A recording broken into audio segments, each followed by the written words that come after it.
भक्तवत्सल भगवान की जय हो।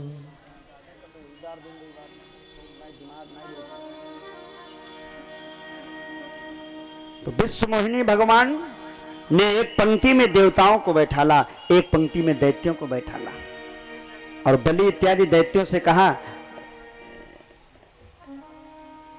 दैत्यों हाँ हाँ ये पहले हम अमृत देवताओं को पिला दें। बलि ने कहा क्यों? वो बोले इसलिए चूंकि ऊपर ऊपर का जो अमृत है ना पतला है, बहुत दिनों से रखा रहा है, तो नीचे नीचे गाढ़ा गाढ़ा बैठ गया है और ऊपर पतला पतला है, तो पतला इनको पिला दे, गाढ़ा तुमको पिला देंगे, कैसा रहेगा? बलि बोला बहुत अच्छा रहेगा, लेकिन देवी शादी हमी से करना। भगवान बोले हाँ हाँ ठीक है ठीक। ऐसा मामला फांस दिया। अरे भाई आजकल भी तो ऐसा है ना, शादी की जब चर्चा होती ना तो युवा भाइयों के देखो चेहरे पे मुस्कुराहट कितनी आती है। एक बार एक संत जी थे, वो हमसे कह रहे थे महाराज ये साधु एक ऐसा लड्डू है जो खाए वो भी पछताए और जो न खाए। क्यों भाई? जो खाए वो भी पछताए और जो न खाए वो भी पछताए। हमने कहा ऐसा क्यों? बोले जिनकी शादी हो जाती है उनसे पूछो अब ठीक हो। अरे बोले महाराज पहले ठीक थी, जब से हो गई ना तब से बड़ा परेशान है। और जिनकी नहीं हुई है उनसे पूछो, वो कहते हैं भगवान, बड़े बड़े देवता पूछते हैं भगवान जल्दी हो जाए। बड़े बड़े व्रत पत्नी मनोरमाम देही मनोव्रतान सारणीम तारणीम दुर संसार सागरस्य कुलोद्भवाम। लेकिन ये अब हमारा इरादा क्या है? अब जब पछताना ही है तो आप लोग यहाँ जितने लोग बैठे हो ना, अब जब पछताना है तो हम तो कहते लड्डू खा के पछताओ तो ज्यादा बढ़िया है। बोलो राधे राधे। एक बार एक सज्जन थे, उनको बड़ा सपना आता था। भाई ब्याह की भी तो उम्र होती ना, ब्याह की चाह उठे मन मां, संत कहते हैं तो 20-25 बरिस लो कीजिए। विवाह 20-25 तक कर लेना चाहिए और इसके ऊपर 30 भये पर खीस भये 40 बरिस पे नाव न लीजिए। 30 के हो गए तो धीरे धीरे मामला बिगड़ने लगा है, और 40 के हो जाए तो फिर नाम मत लो। और फिर भी कुछ लोग कहते हैं हमला हो जाए हो जाए हो जाए। तो उनके लिए कवियों ने कहा याते उपय न कहो जो मन माने, तो मन समझाए प्रभु चित दीजिए। अगर 40 के बाद भी मन न माने तो मन को समझाओ कि भगवान का भजन करो, और फिर भी मन न माने तो जाते उपय बर जोरी करे, तो पांव का जूता कपार में। 40-50 के बाद अगर कोई शादी शादी चिल्लाए तो क्या होगा? समाज उसको जूते मारेगी कि नहीं मारेगी? बलि शादी के उसमें बड़ा खुश किए देवी हमसे विवाह करेंगी, लेकिन वो देवी जी ने जल्दी जल्दी देवताओं को पिलाया अमृत और कहा जो पी लो सो यहां से निकल लो, बिल्कुल दिखाई ना पड़ना इधर। तो देवता जो पिए एक घूंट और तुरंत भाग जाए वहां से। एक बड़ा चालाक दैत्य था, स्वरभानु नाम था उसका। उसने देखा कि ये देवी हमको अमृत पिलाने आई हैं और ये सब देवताओं को पिला रही, कहीं ऐसा ना हो गाढ़े के चक्कर में पतला वाला भी चला जाए।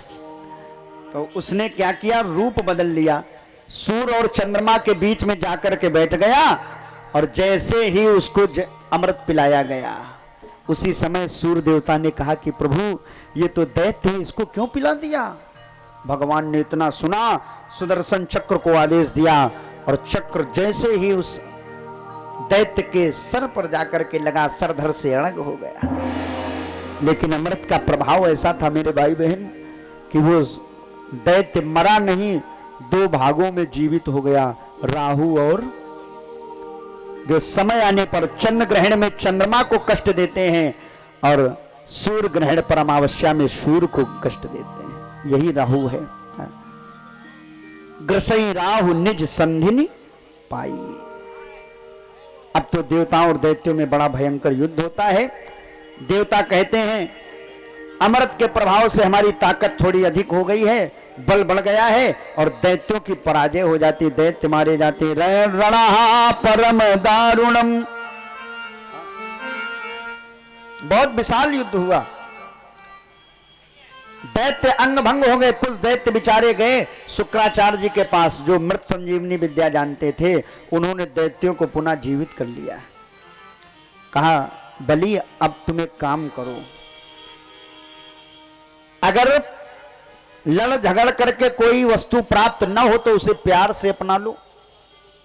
मतलब बोले जिस स्वर्ग की कुर्सी के लिए तुम लड़ते झगड़ते रहे हो और वो तुम्हें नहीं मिल पाई, बोले हाँ महाराज, तो एक काम करो अब उसे प्यार से प्राप्त करो। नियम है जो 100 यज्ञ कर लेता है वो स्वर्ग का राजा बन जाता है। हाँ हाँ, तो तुम भी यज्ञ करो। तो नर्मदा नदी के किनारे, नर्मदा नदी आप लोग जानते हो, ये मध्य प्रदेश जबलपुर क्षेत्र में है। और तो नदियां देखो, नदियां तो बहुत सारी हैं, गंगा जी का बहुत अधिक महत्व है, लेकिन नर्मदा का भी महत्व कोई कम नहीं है। हाँ। क्योंकि जो नर्मदा नदी है ना, इस नदी का जो पत्थर है वो प्रत्येक पत्थर शंकर के रूप में जाना जाता है। नर्मदा नदी का पत्थर ले आओ और उसको पूजने लगो, भोले बाबा की सेवा शुरू हो जाती है। क्योंकि नर्मदा नदी का पत्थर शंकर के रूप में, प्रतिष्ठा भी करने की जरूरत नहीं। गंडकी नदी का पत्थर भगवान विष्णु के रूप में है, जिसे हम शालिग्राम कहते हैं। और नर्मदा नदी जो है, नर्मदा सती थी, आशीर्वाद है उसे। और ये उल्टी बहती, जैसे गंगा पश्चिम से पूरब को बहती ना, ऐसे ही ये नर्मदा उल्टी चलती, पूरब से पश्चिम को चलती। ओमकारेश्वर जी का मंदिर आपको। तो नर्मदा नदी के किनारे बलि ने 100 यज्ञ का संकल्प लिया, 99 पूरी हो चुकी थी। इधर मैया अदिति को बड़ी चिंता हुई कि हमारे बेटे देवता सब दर दर की ठोकरें खा रहे हैं। तो कश्यप ऋषि से शुभ समय पर पुत्र की कामना की। कश्यप ऋषि ने एक व्रत बताया कि देवी एक काम करो, फाल्गुन श्यामले पक्षे द्वादशाहम पयोव्रता।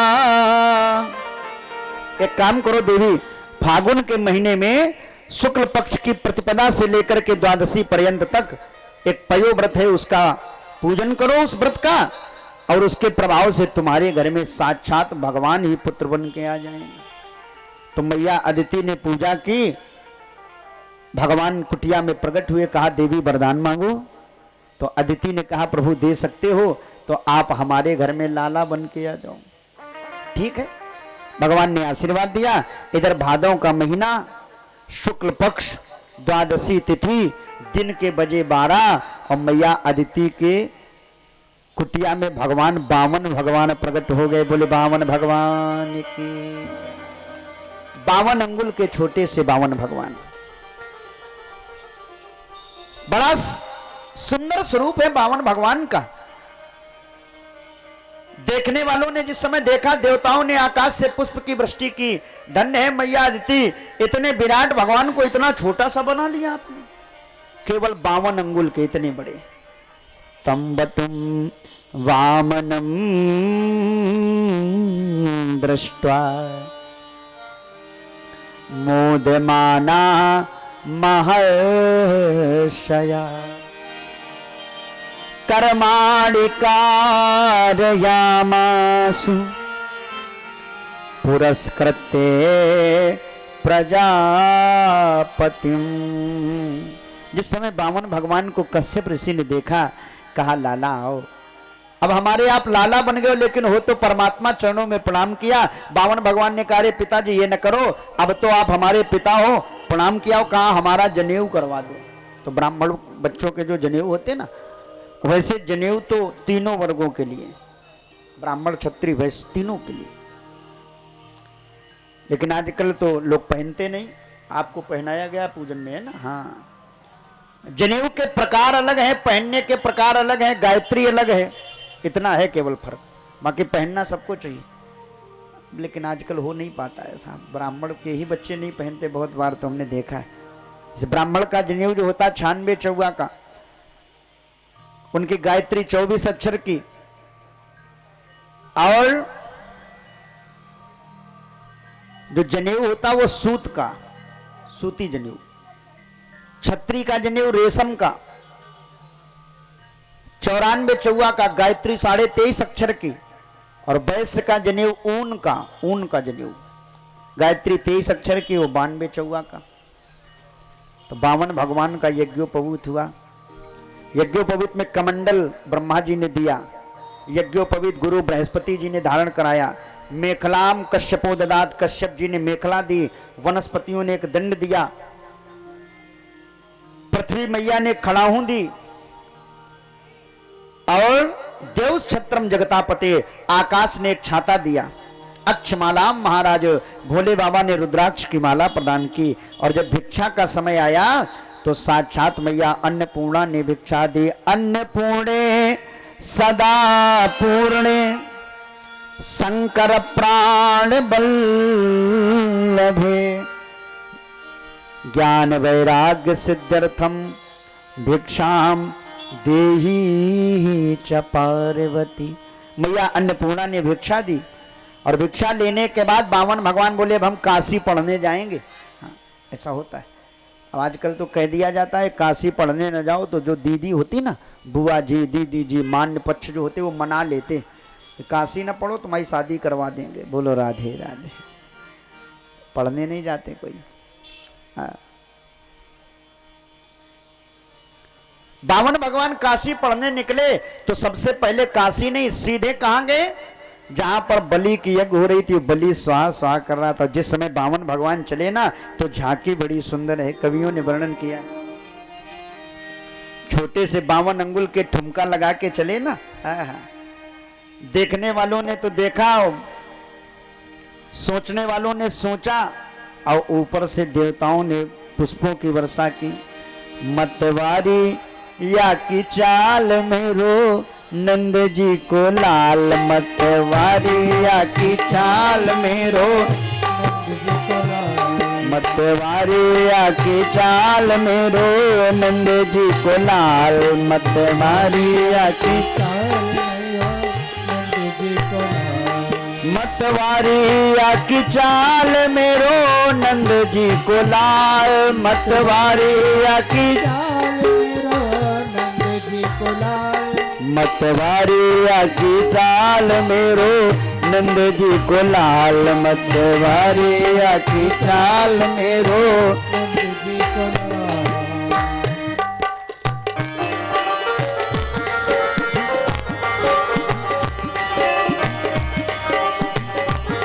हरि बोल।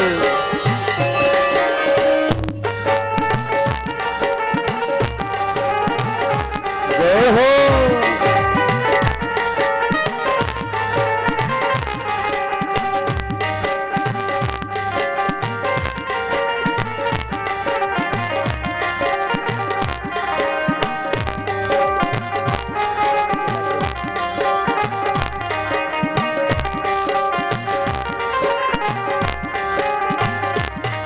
भगवान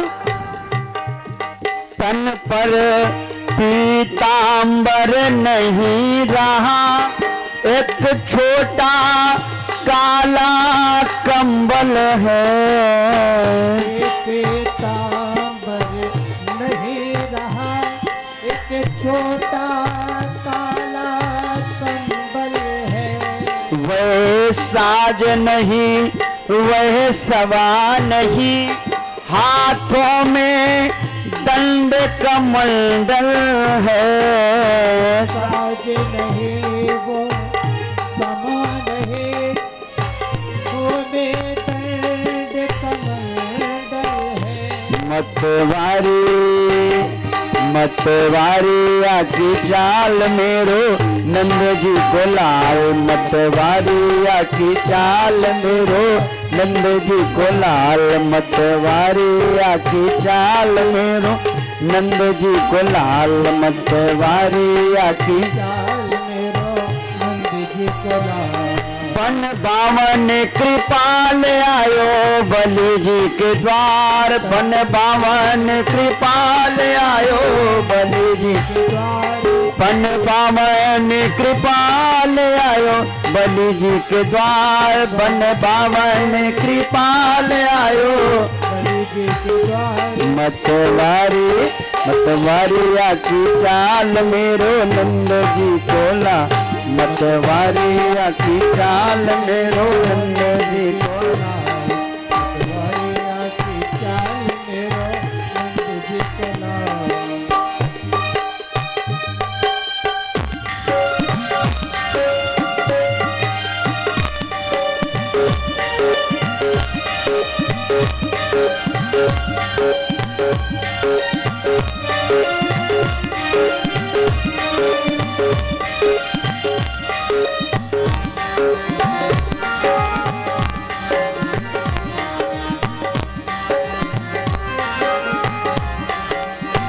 बोलिए बावन भगवान की। बावन भगवान बलि के यज्ञ में पहुंचे और बलि ने जिस समय देखा, चूंकि बलि का जो मुख था वो पूर्व दिशा की ओर था, यज्ञ कर रहा था, गुरु जी का मुख था उत्तर दिशा की ओर। तो गुरु जी नेत्र बंद करके स्वाहा स्वाहा की आहुतियां डलवा रहे थे, मंत्र पढ़ रहे थे और बलि आहुतियां डाल रहा था अपनी धर्मपत्नी के साथ। मुख जो था वो पूर्व दिशा की ओर था। बावन भगवान को आते हुए देखा, बड़ा तेजस्वी मुखमंडल, आश्चर्यचकित रह गया। मेरी यज्ञ में क्या साक्षात सूर्य भगवान आ रहे हैं? लेकिन नहीं, सूर्य तो आकाश में निकले हुए हैं, इसका मतलब सूर्य देवता नहीं है। तो फिर कौन हो सकता है? कहीं सनत सनंदन सनातन और सनत कुमार तो नहीं? नहीं, वो भी नहीं है। तो ये कौन हो सकता है? तो बलि ने आहुतियां छोड़नी बंद कर दी। गुरु जी मंत्र बोलते जा रहे हैं, स्वाहा स्वाहा बोलते जा रहे हैं, लेकिन ये ध्यान नहीं दे रहा बलि। और ये चुपचाप होकर के दरवाजे की ओर देख रहा, आखिर आ कौन रहा है। अरे भाई, कितनी बड़ी सभा लगी हो और कोई बिल्कुल उस सभा से हटकर के व्यक्ति आ जाए। जैसे मैं अपनी बात करूं ना, अब जैसे हम कई बार शादी बारातों में जाते हैं, लोग बुलाते हैं तो जाते हैं। अब चूंकि परिवार से जुड़े हैं तो रिश्तेदारी में भी जाना पड़ता है। तो हम ठहरे तो हम तो अपना धोती कुर्ता में जाते हैं, अपनी बात मैं बता रहा हूँ। और बहुत से ठीक ठाक कोट पैंट और तमाम तरीके के जो परिधान हैं आप लोगों के, सब पहन के जाते हैं। और एक से एक अच्छे लोग हजारों रुपए का खरीद के जाते, पहनते ना, शॉपिंग वॉपिंग करने जाते हो आप लोग। दसियों हजार के एक साड़ी, दसियों हजार का एक कोट पैंट और पहन के लोग जाते शादी बारात में। अब हम अपना बढ़िया फर्स्ट क्लास पहने, धोती कुर्ता लगाए, चंदन और पहुंच गए। तो हम देखते हैं लोग 10-10, 20-20 हजार कोट पैंट वालों को देखते हैं, हमारी तरफ देखते हैं केवल। बोलो राधे राधे। भाई, इतनी बड़ी भीड़ में अचानक कोई अलग से व्यक्ति दिख जाए तो व्यक्ति उसी को तो देखेंगे ना। तो अब सबने केवल बावन भगवान की ओर टकटकी लगा ली। बलि यज्ञ भूल गया और दौड़ के दरवाजे पर पहुंचा। स्वागतम ते नमस्तुभ्यं ब्रह्मण किमु करवामते ब्रह्मर्षीणाम तपा साक्षात् मन्ये त्वार्ज वपुर्धरम। स्वागतम ते नमस्तुभ्यम, आओ ब्राह्मण देवता आपका स्वागत है। और बलि ने हाथ जोड़ करके प्रणाम किया, चरणों में लेट गया, साष्टांग प्रणाम करने लगा। और तो और तत्काल यज्ञशाला में एक सुंदर आसन की व्यवस्था की, बैठाला। पत्नी को बुलाया, बोले यज्ञ छोड़ो, इधर आओ, ये पंडित जी देखो कितने सुंदर आए। तो दौड़ करके एक थाल में जल ले आया, पैर धुले, तिलक किया, माला पहनाई और बैठ गया चरणों के पास। बोले महाराज आप कौन हो? अद्यना पितरस्तृप्ता अद्यना पावितम कुलम अद्य सृष्टा क्रतुरयम यद भवान आगतो गृहान। अद्यना पितरस्तृप्ता, आप आ गए तो हमारे पितर भी तृप्त हो गए। आपका दर्शन मात्र से ही ऐसा मालूम पड़ा, अद्यना पावितम कुलम, मेरा कुल पवित्र हो गया होगा। भगवान, आप जैसे संत महापुरुषों का दर्शन हो जाए, जीवन धन्य हो जाता है। देखो मैं एक बात कहूं, भले ही व्यक्ति संत महात्मा हमें कुछ दें या न दें, उनका दर्शन ही हमारे जीवन को बदलने वाला होता है। तो जिस समय बलि ने देखा, चरणों में प्रणाम करने लगा, कहा भगवान आप हमारे दरवाजे पर आए हो, मांगो क्या चाहिए, जो मांगोगे हम तुम्हें देंगे। गाम कांचनम गुणवद धाम मृष्टम तथानुपेय मुतवा विप्र कन्या। भगवान आप मांगो क्या चाहिए? गाम बताओ, आपको गाय दान करें? कांचनम सोना दान करें? गुणवत धाम मृष्टम बताओ, आपको 2 4 5 गांव का राजा बना दें? तथानुपेय मुतवा विप्र कन्या बताओ, आपको किसी ब्राह्मण कन्या के साथ विवाह करवा दें? और जो इतना कहा तो बामन भगवान मुस्कुराए। बलि बोला अच्छा अच्छा, आप सोच रहे होंगे कि ब्राह्मण कन्या इतनी छोटी मिलेगी कहां? तो भगवान आप एक बार हां करो, हम आपके लिए छोटी कन्या ले आएंगे। छोटी कन्या आप 52 अंगुल के हो, विश्व में अंतरिक्ष में। क्यों भाई यशु? अंतरिक्ष में कई ऐसे भी ग्रह हैं जहां के लोग बौने होते हैं, तो आप यश करिए, हम आपके लिए बौनी कन्या ले आएंगे 51 अंगुल की। बामन भगवान बोले नहीं। तो महाराज मांगो ना, फिर क्या चाहिए? आप आज हमारे दरवाजे पर आए हो, दे प्राण ते प्रिय कछु नाही, सो मैं देव निमिष कमाही। इस शरीर और प्राण से बढ़ के कुछ नहीं है, आप अगर वो भी मांगोगे तो हम दे देंगे। ये बामन भगवान की। बामन भगवान ने कहा भैया सही कह रहे हो, तुम ये जो बातें कर रहे हो ना अपने परिवार के अनुसार कर रहे हो। तुम्हारे पितामह जो थे हिरण्याकश्यप बड़े बलवान थे, तुम्हारे जो बाबा थे प्रहलाद वो भी बड़े भक्त थे, तुम्हारे पिता विरोचन वो बड़े दानी थे, और तुम उनके पुत्र बलि तो तुम भी उन्हीं के वंश से हो। अच्छा कोई हमारे बाबा परबाबा की बातें करने लगे ना तो हमें और अच्छा लगता कि ये कोई अपना जानकार व्यक्ति है। तो बलि ने कहा भगवान आप हो तो 52 अंगुल के, बातें हमारे बाबा की कर रहे हो, तो ये बताओ भगवान क्या चाहिए आपको? मांग लो ना। देखो कभी कभी हमको भी राह चलते या ऐसे व्यक्ति मिल जाते हैं जो लगता है उनको बहुत कुछ दे दें, और कोई कोई गेट का गाड़ी का दरवाजा पकड़ लेता लेकिन फिर भी लगता है इसको भगाओ यहां से। है भाई, मांगने की भी तो क्वालिटी होती ना। बलि ने कहा प्रभु मांगो। भगवान मांग नहीं रहे, कुछ तो मांगो, मैं 3 लोक का राजा हूं। प्रभु मांग लो ना। बामन भगवान ने कहा अगर दे सकते हो तो एक काम करो। क्या?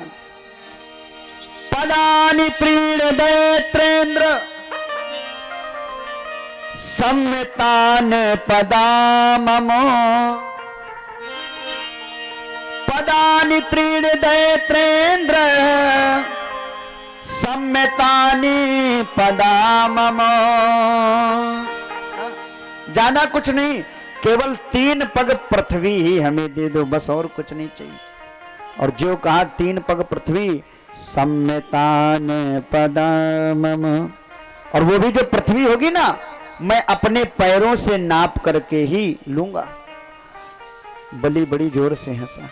गुरुजी या तो बड़े लंबे चौड़े होते तब तो ठीक था, छोटे से 52 अंगुल के हो और 3 पग पृथ्वी नापोगे तो अगर चूल्हा अपने घर में बनाओगे तो लकड़ी हमारी जगह रखोगे, और कुछ मांगो ना। बामन भगवान बोले नहीं, हम संतोषी ब्राह्मण हैं। यदक्षयोपपन्नेन संतुष्टो वर्तते सुखम। हम संतोषी ब्राह्मण हैं, हमें संतोष ही प्रिय, और इतने में ही संतोष है, आप हमें 3 पग पृथ्वी दे दो बस। अच्छा 3 पग पृथ्वी चाहिए? बोले हाँ। ठीक है तो नाप लो प्रभु। बोले नहीं नहीं ऐसे लेंगे भी नहीं, जब तक हम संकल्प नहीं करते तब तक को लेते नहीं है, इसलिए संकल्प करवाओ।